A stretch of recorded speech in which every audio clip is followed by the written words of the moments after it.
आप सभी का स्वागत है। हम कल कोरिलेशन के बारे में देख रहे थे कि कोरिलेशन क्या होता है। इस पे हम एक छोटा सा वीडियो भी बनाया है। अगर आप ये चैप्टर पहली बार देख रहे हैं तो उससे पहले वो वीडियो देख लीजिएगा। हमने कोरिलेशन की बात की कि सहसंबंध क्या होता है। सहसंबंध दो समंग श्रेणियों के बीच का संबंध को बताता है। अब यह संबंध पॉजिटिव भी हो सकता है और नेगेटिव भी हो सकता है। कल हमने एग्जाम्पल्स भी लिए थे, आपके चैनल पर बहुत सारे क्वेश्चंस भी दिए हुए हैं, उनको भी सॉल्व कीजिएगा। टाइप्स ऑफ कोरिलेशन बेसिकली दो प्रकार का है, धनात्मक सहसंबंध है और दूसरा है ऋणात्मक सहसंबंध। अगर किसी समंग श्रेणी के, जैसे यहाँ पर देखिए ये दो समंग श्रेणियाँ हैं, अगर किसी समंग श्रेणी के मूल्यों में वृद्धि होने पर दूसरी समंग श्रेणी के मूल्यों में भी वृद्धि होती है। जैसे देखिए यहाँ पर 10 है, 15 है, 20 है, 25 है, 30 है, बढ़ता जा रहा है। वैसे यहाँ पर भी बढ़ रहे हैं 40, 43, 48, 50, 55। मतलब इसके मान बढ़ने पर इस श्रेणी के मानों में भी वृद्धि हो रही है। तो ये हो गया आपका धनात्मक सहसंबंध। दूसरी स्थिति, यहाँ पर देखिए एक श्रेणी है, यहाँ पर 30, 25, 20, 15, 10 क्या हो रहा है, यहाँ पर जैसे जैसे हम नीचे की ओर बढ़ रहे हैं वैसे वैसे मूल्यों में कमी आ रही है। अब 22 श्रेणी को देखते हैं, यहाँ 55, 50, 48, 43 और 40 है। मतलब यहाँ पर भी कमी आ रही है। तो अगर एक श्रेणी के मूल्यों में कमी आने पर दूसरी श्रेणी के मूल्यों में भी कमी आती है तो उसको भी धनात्मक सहसंबंध कहते हैं। ये बहुत इम्पोर्टेंट है। छात्र क्या कर रहे हैं कि मान साथ साथ बढ़ने पर तो धनात्मक कह देते हैं और साथ साथ घटने पर ऋणात्मक कहते हैं। ऐसा नहीं होता है। साथ साथ बढ़ना या साथ साथ घटना दोनों ही धनात्मक सहसंबंध है। कहने का मतलब है दोनों श्रेणियां एक ही रास्ते पे चल रही है तो वह है धनात्मक सहसंबंध। क्लियर है? एक श्रेणी के मान बढ़ने पर दूसरी श्रेणी के मान भी बढ़ते हैं, या एक श्रेणी के मान घटने पर दूसरी श्रेणी के मान भी अगर घटते हैं तो वो होता है आपका धनात्मक सहसंबंध। क्लियर है? आगे बढ़ते हैं। ऋणात्मक सहसंबंध देखते हैं। ऋणात्मक क्या होता है, उसका उल्टा, धनात्मक सहसंबंध का उल्टा। यहाँ पर एक श्रेणी है, यहाँ पर 10, 15, 20, 25, 30 मतलब मान बढ़ते जा रहे हैं। वाई श्रेणी में देखिए 55, 50, 48, 43, 40 मतलब एक्स श्रेणी के मान बढ़ रहे हैं और वाई श्रेणी के मानों में कमी आ रही है। मतलब ये एक दूसरे के विपरीत दिशा में चल रहे हैं। एक श्रेणी के मान बढ़ने पर दूसरी श्रेणी के मान घट रहे हैं। इसी तरह यहाँ देखें, यहाँ पर 30, 25, 20, 15, 10 यहाँ पर क्या हो रहा है, मान घट रहे हैं। यहाँ पर वाई में देखिए 40, 43, 48, 50, 55 यहाँ पर क्या हो रहा है, मान बढ़ रहे हैं। मतलब एक श्रेणी के मान घट रहे हैं और दूसरी श्रेणी के मानों में वृद्धि हो रही थी। इसको कहते हैं ऋणात्मक सहसंबंध। फिर से देखते हैं, अगर एक श्रेणी के मान बढ़ने पर दूसरी श्रेणी के मान घटते हैं या एक श्रेणी के मान घटने पर दूसरी श्रेणी के मान बढ़ते हैं तो वो होता है ऋणात्मक सहसंबंध। कहने का मतलब ये है कि ये दोनों एक दूसरे से विपरीत दिशा में चल रहे हैं। ठीक है? धनात्मक सहसंबंध समझ में आता है, ऋणात्मक सहसंबंध समझ में आता है। इसके अलावा एक सहसंबंध और माना जाता है शून्य सहसंबंध। शून्य ये दोनों के बीच में कोई भी सहसंबंध नहीं है तो उसको बोलते हैं शून्य सहसंबंध। अब सहसंबंध की रेंज देखते हैं। सहसंबंध का मान -1 से लगाकर +1 तक ही होता है। ये क्लियर है, याद रखिएगा। कोरिलेशन का मान -1 से कम नहीं हो सकता और +1 से ज़्यादा नहीं हो सकता। इसकी रेंज -1 से +1 के बीच में ही रहेगी। बीच में 0 आता है। ठीक है? ये तो आपको पता ही होगा। संख्या रेखा का मतलब यहाँ 0 होता है, इधर प्लस इधर माइनस, यहाँ पर -1, -2, -3 ऐसे चलता रहेगा। इधर +1, +2, +3 चलता रहेगा। तो जो कोरिलेशन का मान -1 से लगाकर +1 तक ही होता है। आगे बढ़े। अब इस पे आधारित आपके सिलेबस में 2 प्रकार के क्वेश्चन दिए हुए हैं, 2 प्रकार के मेथड है। एक कार्ल पियर्सन का है और एक है आपका स्पीयरमैन का। 2 मेथड है। पहले हम सरल वाला करेंगे। स्पीयरमैन एक विद्वान हुए, उन्होंने कोरिलेशन निकालने के लिए जो तरीका दिया वो है आपका स्पीयरमैन्स रैंक डिफरेंस कोरिलेशन। रैंक का मतलब होता है आपकी कक्षा में स्थान, ठीक है, कोटि। आप 10वीं 12वीं तक पढ़ते होंगे, आपकी मार्कशीट में लिखा आता होगा कक्षा में स्थान प्रथम द्वितीय तृतीय चतुर्थ, मतलब जिसके सबसे ज़्यादा अंक आए वो फर्स्ट और जिसके सबसे कम आए वो क्लास में सबसे लास्ट। तो उसके आधार पर स्पीयरमैन ने अपना एक मेथड दिया जिसको कहते हैं रैंक डिफरेंस मेथड। इसका ये फॉर्मूला है, ये जो बना हुआ है सिंबल, इसको कहते हैं rho, RHO, rho. Rho is equal to 1, ठीक है। ये अपना आप में सबसे लास्ट में सॉल्व होगा, ध्यान रखिएगा। माइनस करना है, किसको माइनस करना है? 6 sigma D square upon n cube by n। अब ये सिग्मा डी स्क्वायर क्या होता है, n क्या होता है, ये हम आगे क्वेश्चन सॉल्व करेंगे तो आपको आइडिया लग जाएगा। फॉर्मूला देख लीजिए, 1 minus 6 sigma D square upon n cube minus n। Clear है? जब भी सॉल्व करेंगे पहले ये सॉल्व होगा, ब्रैकेट सॉल्व होगा, फिर ये मल्टीप्लाई होगा, यहाँ पर इसका पहले क्यूब होगा, उसमें से माइनस n होगा, फिर ये सॉल्व होगा।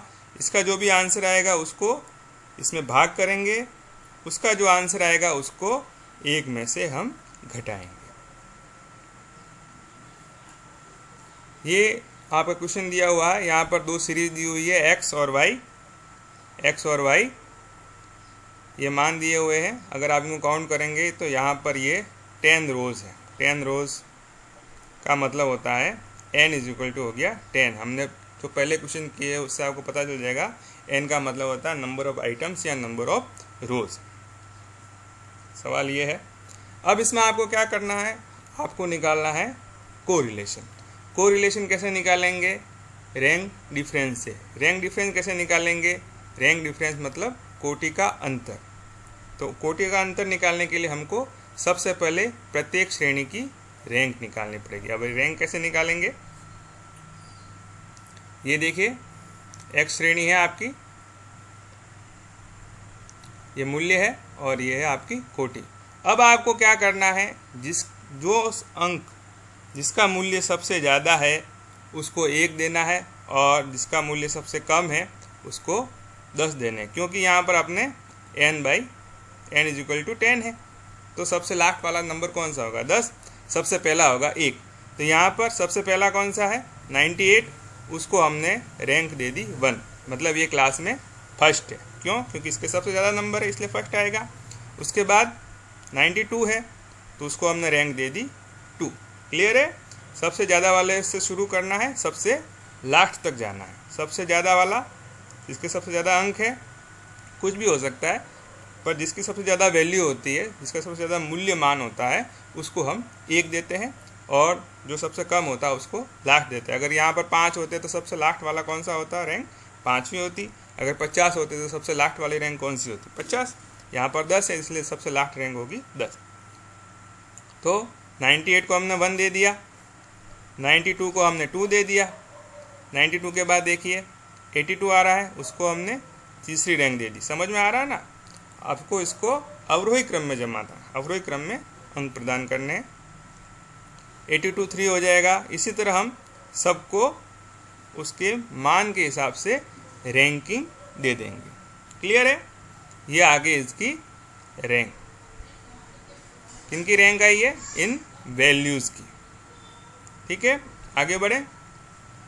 इसी तरह हमको y श्रेणी की भी रैंकिंग देनी है।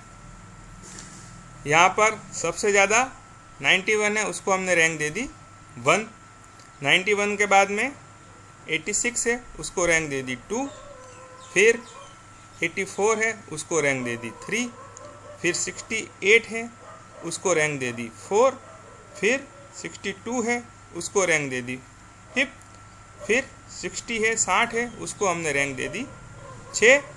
फिर 58 को 7, 51 को 8, 49 को 9 और सबसे कम है 35, उसको दे दिया हमने 10। क्लियर है? आगे बढ़े।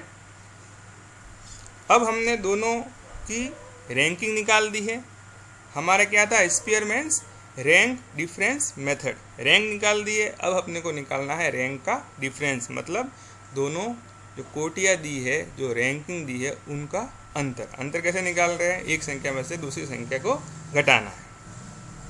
यहाँ पर देखिए वो का वही दे रखा है, हमने रैंकिंग कर ली है। अब अपने को निकालना है रैंक डिफरेंस या कोटि अंतर। कोटि अंतर कैसे निकालेंगे? x की रैंकिंग माइनस y की रैंकिंग। ठीक है, x की रैंकिंग यहाँ पर देखिए हर एक के लिए निकालनी पड़ेगी। यहाँ पर कितना है? 10, यहाँ पर कितना है? 3। तो x माइनस वाई, 10 माइनस 3 क्या आएगा? 7। ठीक है, सिंपल सी ऋण करना है, माइनस करना है। फिर आगे देखते हैं, इसकी रैंकिंग कितनी है? 8। इसकी रैंकिंग भी है 8। 8 में से 8 गए 0, ये 1 है, ये भी 1 है, 1 में से 1 गया 0, ये 9 है, 9 में से 6 जाएंगे 3, यहाँ पर 4, 4 में से 4 जाएंगे 0, यहाँ पर देखिए 3 है, 3 में से 5 गए, कैसे गएंगे? ये 3 माइनस 5। अब बड़ी संख्या में से छोटी संख्या घटानी है। बड़ी संख्या कौन सी है? 5 में से 3 2। बड़ी संख्या का कौन सा चिन्ह लगा हुआ है? माइनस का, तो यहाँ पर हो जाएगा -2। क्लियर है? फिर 2 माइनस 2 0, 6 माइनस 7, 6 माइनस 7। ठीक है, क्या होता है? 7 में से 6 गए, 1 बचा। बड़ी संख्या कौन सी है? 7। 7 का चिन्ह कौन सा है? माइनस, तो क्या आ जाएगा? माइनस। इसी तरह यहाँ पर 5 और 10 है, 5 माइनस 10। बड़ी संख्या कौन सी है? 10। 10 में से 5 गए 5।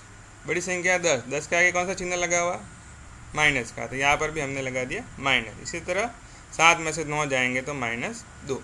क्लियर है? हमको क्या करना है?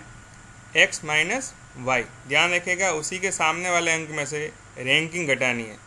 इन दोनों से अब अपने को कोई मतलब नहीं। ठीक है, इन वैल्यू से, वैल्यू के हिसाब से हमने रैंकिंग निकाल दी। इसके बाद इसको भूल जाइए। अब हमको रैंक का डिफरेंस निकालना है। 10 minus 3, 8 minus 8, 1 minus 1, 9 minus 6, 4 minus 4, 3 minus 5, 2 minus 2, 6 minus 7, 5 minus 10, 7 minus 9। तो जो भी रैंकिंग आएगी, ठीक है, उसका हमको करना है स्क्वायर। स्क्वायर का क्या मतलब होता है? उस संख्या को उसी संख्या से गुणा करना। 7 7 49। ठीक है, 49। 0 को 0 से गुणा करेंगे 0 ही आता है, यहाँ पर भी 0 आएगा। 3 को 3 से गुणा करेंगे 9, 0 को 0 से गुणा करेंगे 0। यहाँ पर क्या है? 2, माइनस के 2, माइनस के 2 यहाँ पर समझ लीजिए, -2 इंटू 2। ठीक है, ये इंटू है समझने के लिए, नहीं तो x लगेगा। -2 इंटू -2, 2 इंटू 2 कितना होता है? 4। फिर यहाँ माइनस, यहाँ माइनस, माइनस माइनस को गुणा करते हैं तो क्या हो जाता है? प्लस, इसलिए यहाँ पर भी आ जाएगा प्लस। 0 0, -1 को -1 से गुणा किया तो 1 आया। -5, -5 इंटू -5, 5 इंटू 5 कितना होता है?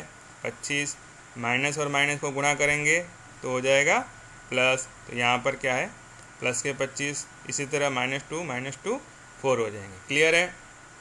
सबसे पहले तो हमने इनकी निकाली रैंकिंग, दोनों सीरीज़ की, दोनों श्रेणियों की रैंकिंग निकाली। फिर x माइनस वाई किया। ठीक है, जो रैंकिंग निकाली उसको दूसरी रैंकिंग से माइनस किया। उसके बाद में जो भी d आया, ठीक है, कोटि अंतर को d बोलते हैं, उसको हमने स्क्वायर किया। क्या होता है? d square. ठीक है, आपके फॉर्मूला में क्या था? 6 सिग्मा d स्क्वायर, मतलब d स्क्वायर का क्या करना है? सिग्मा। सिग्मा का क्या मतलब होता है? सम। तो जो ये d स्क्वायर आया है उसको हमने किया है सम। क्लियर है? डी स्क्वायर हो गया सम। तो ये डी स्क्वायर का हमने कर दिया सम, मतलब योग कर ली, इन सबको आपस में जोड़ दिया तो क्या आया 92। ठीक है, अपना काम हो गया। अपने को पता है n कितना है 10 है, ई डी स्क्वायर कितना है 92। बस फॉर्मूला में वैल्यू पुट कर देंगे तो आंसर आ जाएगा। यह आपका फॉर्मूला है। ये फॉर्मूला हमने देख ही लिया था।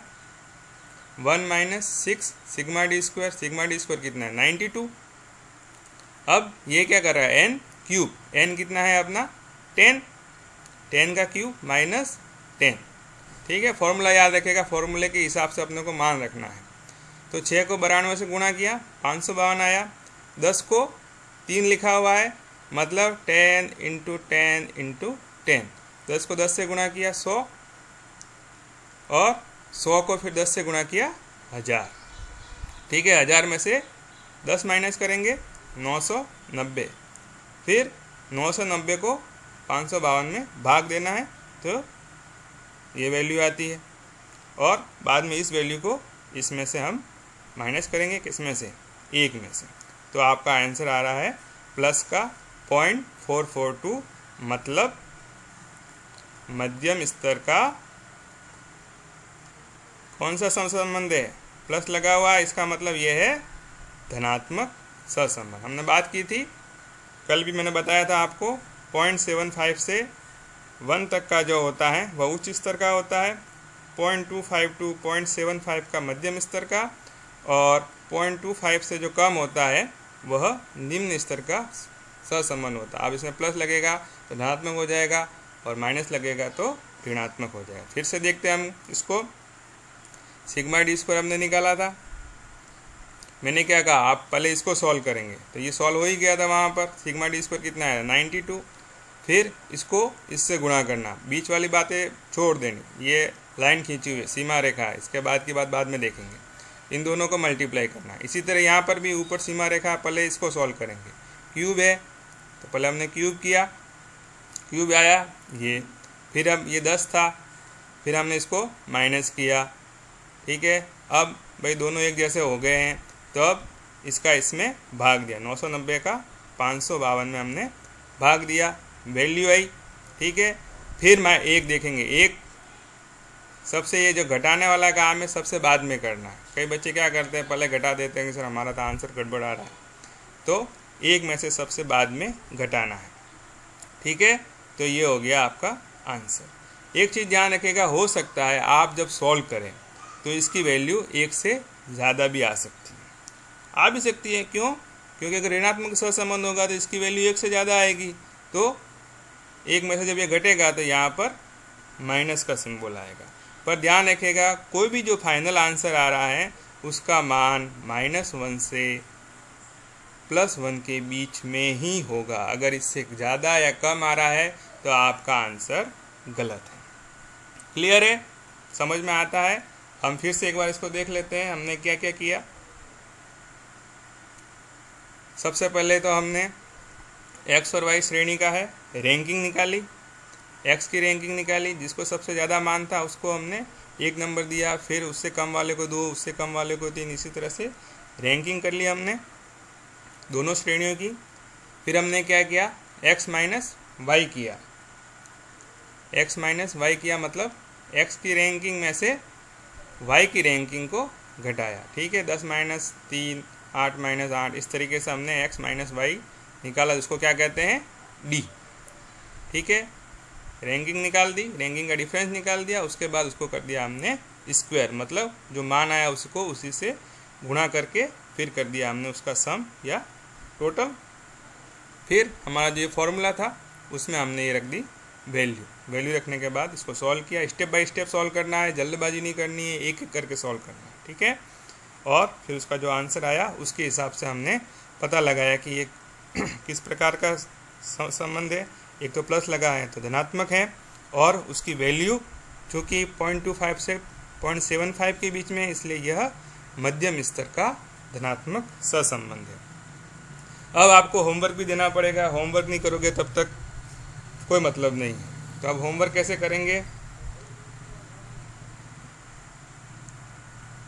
ये जो सवाल आपको दे रखा है ठीक है, एक्स और वाई श्रेणी का। आपको कुछ नहीं करना है, जैसे पहले भी मैंने क्वेश्चन दिए थे वैसा क्या वैसा यहाँ पर भी सबके आगे एक एक लगाना है। ठीक है, सबके आगे आपको लगाना है एक एक। तो एक एक से क्या होगा सर, एक एक से नया सवाल बनेगा। तो इस नए सवाल को क्या करना है, आपको सॉल्व करना है। सॉल्व करोगे तो समस्या आएगी, समस्या आएगी तो पूछोगे तो सीखोगे। बिना आपको सर ने सॉल्व कर लिया है कि हाँ सर बढ़िया है, ये तो सरल है, हमसे हो जाएगा, तो वैसा काम अपने को नहीं करना है। जब आप करोगे तो कोई ना कोई समस्या ज़रूर आएगी, और समस्या का सॉल्व करोगे तो आपके माइंड में परमानेंटली यह मेथड बैठ जाएगा। ठीक है, क्लियर है। 1 1 लगाना है दोनों श्रेणियों के आगे, और उसके बाद इसका जो भी सॉल्यूशन, जो भी आंसर आ रहा है, मुझे आप मेरे व्हाट्सएप नंबर पर या आपका जो टेलीग्राम चैनल बनाया है उसमें भी मैं क्वेश्चन डाल दूंगा, उसमें आप उसको ओके करके देख लीजिएगा। ठीक है, क्लियर है। फिर भी कोई समस्या आती है तो आप मुझसे व्हाट्सएप पे पूछ सकते हैं, फ़ोन करके भी पूछ सकते हैं। Thank you.